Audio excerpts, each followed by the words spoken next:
work, and I'm trying to assemble pieces that I want to learn, and this is one of them. It's called Eulogy for a Bat. It was Sarah's big spring college weekend. She invited me to come. We were pinned, and I was nervous, trying to be suave and serious, the image of a big man on campus, which I was back at my school, but of course all her friends knew. But really, I was just inexperienced. We took a walk where couples go when they'd rather be alone, and socializing on the quad with hors d'oeuvre and punch, no beer. She was still underage anyway. We strolled, held hands, told each other our news. She aced her Milton final exam.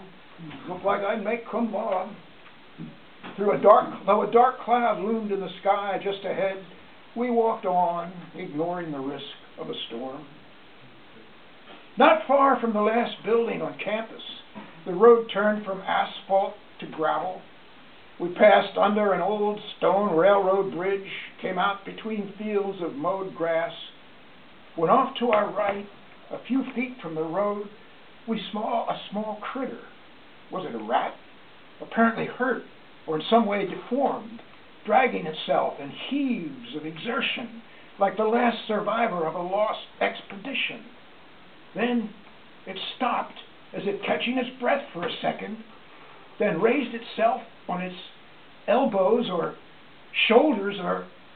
No, they were wings, folded, not a rat but a bat, no bigger than my hand.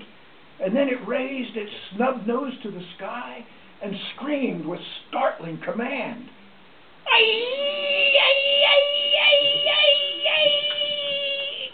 And slumped back to earth. It died. And a blast of cold wind whipped the trees by the creek, and a black cloud blotted over the sun. The skies flashed in a thunderous lightning streak, and in a torrent the rains poured down. Sarah gasped, turned away, ran to take cover beneath the canopy of the railroad bridge. I remained, struck dumb with awe in the rain, numbed by that piercing, primal scream with nature's Wagnerian special effects. I felt like Hemingway on an existential assignment, covering a scene from a Shakespearean text.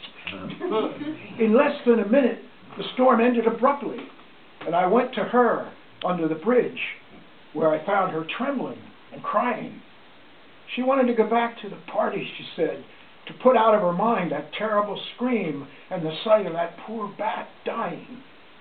I needed to change to dry clothes, I agreed, and in silence we walked away from the scene, a coincidence too stunning for me to forget, when the heavens conspired with a dying bat at the moment we arrived to witness it. Why did that happen? What did it mean? We never were able to talk about it, which exposed the crack in our relationship, the irreconcilable differences waiting ahead if we followed through on our plans to get wed. But more than anything for me, it charged my heart with empathy for this tiny creature, this loathsome bat, screaming stridently as if to God at the indignity of mortality, the outrage of death, and all that it means as the heavens crashed in symphonic sympathy. I wanted to get closer to the source of such mystery. Got my pin back eventually. Set my girlfriend free. Okay? I want to try another one.